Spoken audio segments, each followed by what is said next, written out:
جنید کے ساتھ جتنے جو ہے علماء تھے اور ان کے شاگرد تھے، سب نے کہا کہ بہلول کا مذاق بناتے ہیں۔ جیسے ہی جناب بہلول آئے، جنید بغدادی نے کہا کہ میں سب سے بڑا عالم ہوں، جو کچھ پوچھنا ہے مجھ سے پوچھ لو۔ شاگردوں نے جو ہے سوال کرنا شروع کیا۔ اب دیکھیں، جس نے بھی علی کے علاوہ سلونی کا دعویٰ کیا ہے وہ ذلیل و رسوا ہوا ہے۔ جنید بغدادی نے سلونی کا دعویٰ کیا، جیسے ہی کہا جو کچھ پوچھنا ہے مجھ سے پوچھ لو۔ بہلول گانا آگے بڑھے۔ بہلول نے کہا بولنے کا طریقہ کیا ہے، بولنے کا طریقہ کیا ہے؟ بہلول نے کہا اس میں کون سی بڑی بات ہے، جب بھی بولو مخاطب کے مزاج کے مطابق بولو، جتنا وہ برداشت کر سکے اتنا بولو، اور جو جتنی عقل ہے سامنے والے کے اتنے حساب سے جو ہے کلام کرو، مخاطب شناس ہو کر بولو۔ کہا کہ اچھا تم نے غلط بتایا، یہ بتاؤ۔ اچھا یہ کہا اور یہ کہہ کر آگے بڑھ گئے۔ اب انہوں نے جو انہوں نے دعویٰ کیا تھا کچھ پوچھنا ہے مجھ سے پوچھ لو، سلونی کا دعویٰ کیا تھا، لہٰذا اب یہ جو ہے رسوا ہو گئے۔ بہلول نے، اب لوگوں نے کہا، جو لوگ جمع تھے، کہا کہ جنید بغدادی اتنا بڑا قاضی کہ پاگل تمہارا مذاق بنا کر چلا گیا، تم اس کا مذاق بنانے آئے تھے تو تمہارا مذاق بن گیا، تم خود شکار کرنے تھے آئے تھے، خود ہی شکار ہو گئے، شکار کرنے والا خود شکار ہو گیا۔ اب جو ہے انہوں نے سمجھا کہ کوئی بات ہے، اس لیے کہ پہلے سے جانتے تھے ان کے علم کو، لہذا بہلول کے پیچھے پیچھے، جیسے ہی اتنا بڑا قاضی اتنا بڑا عالم ان کے پیچھے پیچھے جانے لگا، جتنے علماء تھے جنید کے ساتھ کے سب جو ہے ان کے پیچھے پیچھے جانے لگے۔ اور لوگوں نے کہا کہاں آپ ان کے پیچھے جا رہے ہیں؟ کہا نہیں، ہمیں بولنے کا سلیقہ سیکھنا ہے، لہذا ہم ان کے پیچھے جا رہے ہیں۔ جا کر کہا کہ بہلول مجھے بولنا نہیں آتا، مجھے بولنا سکھا دو۔ پھر انہوں نے کہا کہ یہ بتاؤ کہ کھانا کھانے آتا ہے تمہیں؟ کھانا کھانے کے آداب معلوم ہے؟ تم نے کہا ہاں، بسم اللہ کر کر کھانا چاہیے، چھوٹا چھوٹا لقمہ اٹھا کر کھانا چاہیے، اور اس کے بعد خوب چبا کر کھانا چاہیے، اور کھانے سے پہلے بسم اللہ اور کھانے کے بعد الحمدللہ کہنا چاہیے۔ بہلول دانا نے کہا کہ نہ تمہیں بولنے کا آداب معلوم ہے، نہ تمہیں کھانے کھانے کے آداب معلوم ہے۔ یہ کہہ کر پھر اٹھے، پھر آگے چل دیے۔ اب جو ہے جنید بغدادی ان کے پیچھے پیچھے، پورا بغداد دیکھ رہا ہے کہ ایک دیوانے کے پیچھے کتنے دیوانے ہوئے ہیں، اور جنہیں کھانا کھانے کے آداب نہیں آتے، بولنے کے آداب نہیں آتے، وہ جو ہے بہلول کے پیچھے پیچھے پورا بغداد دیکھ رہا ہے۔ کوئی تو بات ہے، علی کے پیچھے آپ دیکھیں، بڑے بڑے اس زمانے کے علی کے چاہنے والے کے پیچھے ہو گئے، اور اس کے بعد جو ہے کہہ رہے ہمیں سکھا دو، ہمیں سکھا دو۔ اس کے بعد پھر جناب بہلول ایک جگہ رکے، بس آخری بات، پھر ایک جگہ رکے، رکنے کے بعد کہا کہ یہ بتاؤ تمہیں بولنے کا سلیقہ نہیں معلوم، تمہیں کھانے کھانے کے آداب نہیں معلوم، کھانا کھانا تمہیں نہیں آتا، یہ بتاؤ سونے کے آداب تمہیں معلوم ہے؟ اس نے کہا کہ ہاں سونے کے آداب معلوم ہے، اس طرح سے سونا چاہیے، یہ جو ہے نماز عشاء کے بعد سو جانا چاہیے، اور یہ سورہ پڑھ کے سونا چاہیے، اور قل اللہ پڑھنا چاہیے، یہ پڑھنا چاہیے تاکہ غلط جو ہے خواب نہ آئے، اور جو ہے وحشتناک خواب نہ آئے، اور اس کے بعد جو ہے سونا چاہیے، یہ آداب ہے سونے کے، اس طرح سے سونا چاہیے، دائیں کروٹ ہو کر بائیں کروٹ ہو کر، یہ ساری چیزیں جنید بغدادی نے بتائی۔ بہلول نے کہا نہ تمہیں کھانا کھانے کے آداب معلوم، نہ تمہیں بولنے کا سلیقہ معلوم، نہ تمہیں سونے کا سلیقہ معلوم، اور تم یہ کہہ رہے ہو جو کچھ پوچھنا ہے مجھ سے پوچھ لو۔ علی کے علاوہ کوئی سلونی کا دعویٰ نہیں کر سکتا، تم جو ہے دعویٰ کر رہے ہو، کہیں کہیں ہوتے ہیں کچھ لوگ، ہمیں سیکھنے کی کوئی ضرورت نہیں۔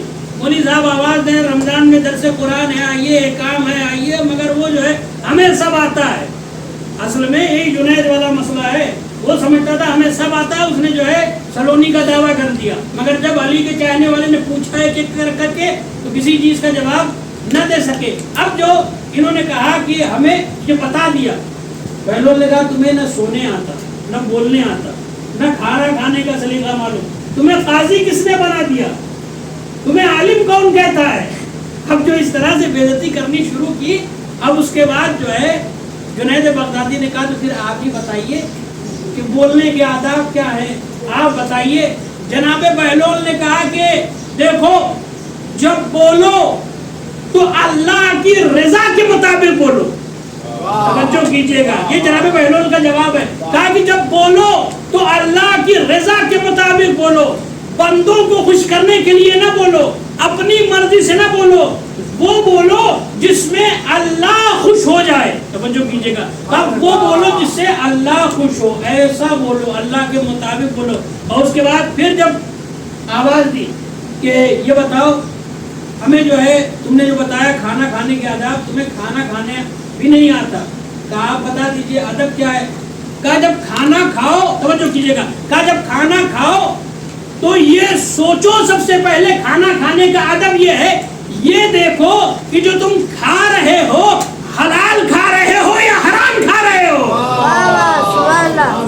یہ بسم اللہ اور چھوٹا چھوٹا لقمہ اور الحمدللہ آخر میں کہنا یہ ریاکاری ہے. سب سے پہلے یہ دیکھو جو تم کھا رہے ہو یہ حرام کھا رہے ہو یا حلال کھا رہے ہو.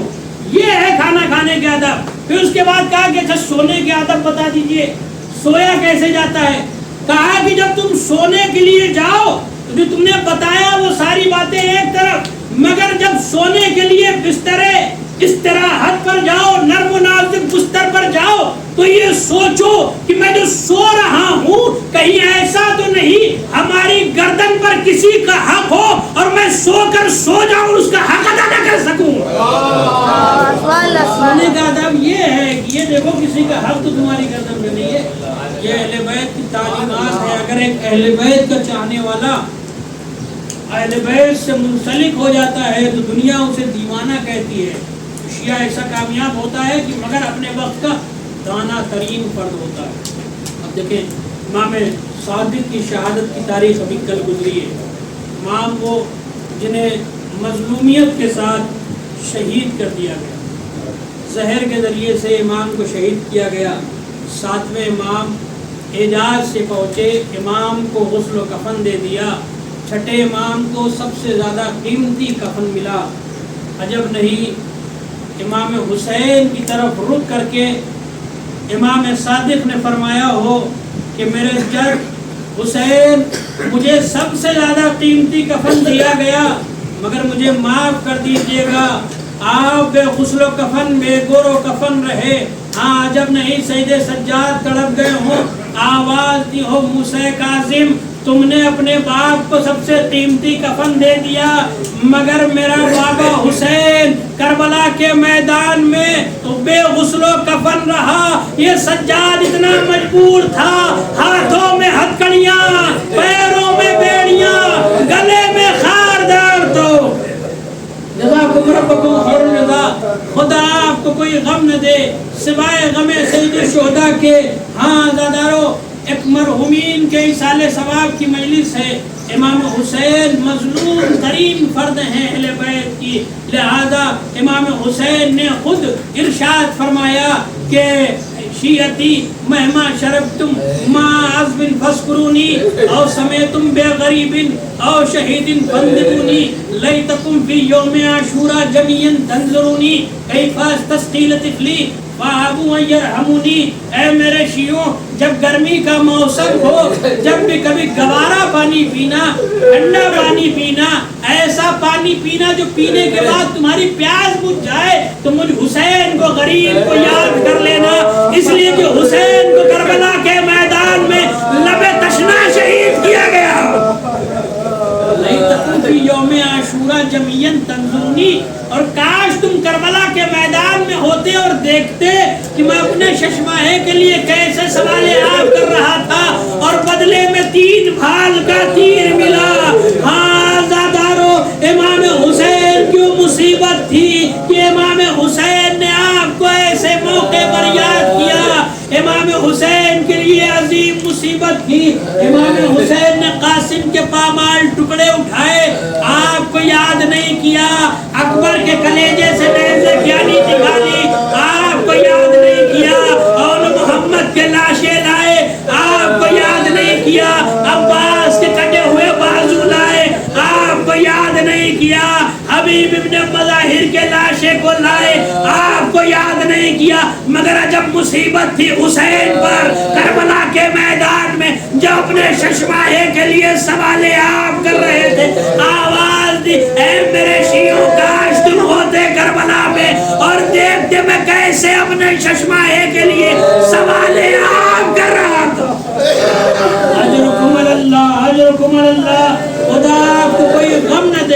سوائے غم اہل بیت کے اے علی جی مصیبت کی انتہا تھی۔ امام حسین نے کیا فرمایا؟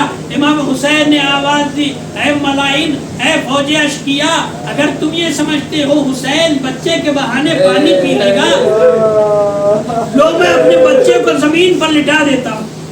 ہاں آزادارو، آپ سنتے رہتے ہیں کربلا کی دھوپ کیسی تھی، گرمی کیسی تھی کہ اگر ایک دانہ زمین پر گرتا تو بھن جاتا۔ ہائے حسین نے اصغر کو جیسے ہی زمین پر اٹھایا، اصغر زمین پر تڑپنے لگے۔ اب جو حسین نے اٹھایا ہے کرتا ہٹا کر پشت سے دیکھا، کیا دیکھا؟ اصغر کی پشت جل گئی تھی۔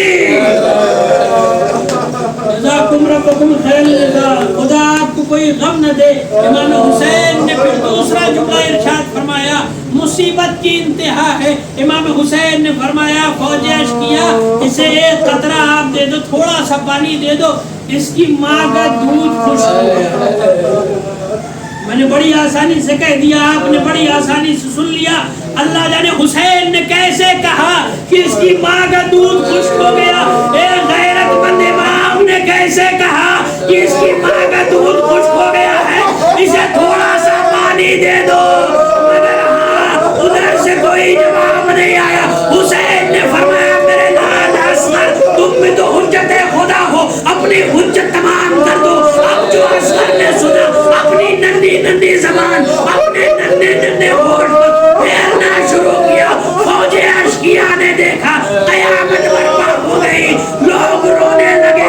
شبر نے کہا اتنا کلام الحسین، رکنا کہاں ہے؟ حسین کے کلام کو قطع کر دے۔ 30 بال کا تیر چلا، اصغر کی طرف روانہ ہوا۔ تیر جب چلا ہے اصغر کے گلے پر لگا، تیر اتنا وزنی تھا، ملائن کہتے وہ تیر اونٹ کو نہر کرنے کے لیے استعمال کیا جاتا تھا، اونٹ پر چلایا جاتا تھا۔ عرب سب سے بڑے جانور پر اس اسلحے کا استعمال کرتے تھے۔ کربلا کا جو سب سے بڑا اسلحہ تھا وہ سب سے چھوٹے پر چل گیا۔ جزاکم ربکم خیر الجزاء۔ جیسے ہی تیر آ کر لگا، مقتل کا ذبح العزم من العزم، تیر ایک کان کے پاس سے ذبح کرتا ہوا دوسرے کان کے پاس سے نکل گیا۔ مقتل کا ذبح العزم من العزم، ایک کان کے پاس سے ذبح کرتے ہوئے دوسرے کان کے پاس سے نکل گیا، آ کر حسین کے بازو میں پیوست ہو گیا۔ مقتل یہ بھی کہتے ہیں، آخری جملہ ہے مصائب کا تاکہ مرحوم کے لیے ایصال ثواب ہو جائے۔ مقتل یہ بھی کہتے ہیں جب اصغر کو تیر لگا ہے نا، اصغر قمات میں تھے۔ قمات کسے کہتے ہیں؟ عرب جب کوئی نو مولود بچہ ہوتا تھا، چھوٹا بچہ ہوتا تھا، اس کو ایک بارچے سے باندھ دیتے تھے تاکہ اس کے ہاتھ پاؤں سیدھے رہے۔ مقتل یہ کہتے ہیں جب اصغر کو تیر لگا، اصغر کے ہاتھ پاؤں بندھے ہوئے تھے۔ جزاکم ربکم خیر الجزاء۔ کربلا کے 2 ہی شہید ہیں، جب انہیں تیر لگا تو ان مچل کے رہ گئے۔ ایک غازی عباس ہے، جب آنکھوں میں تیر لگا ہاتھ موجود نہیں تھے۔ دوسرا شہید اصغر ہے، جب گلے پر تیر لگا اصغر کے ہاتھ قماش سے بندھے ہوئے تھے، اصغر مچل کے رہ گئے۔ حسین نے اصغر کو بلند کیا، آواز دی ربنا تقبل منا، پالنے والے حسین کی یہ قربانی۔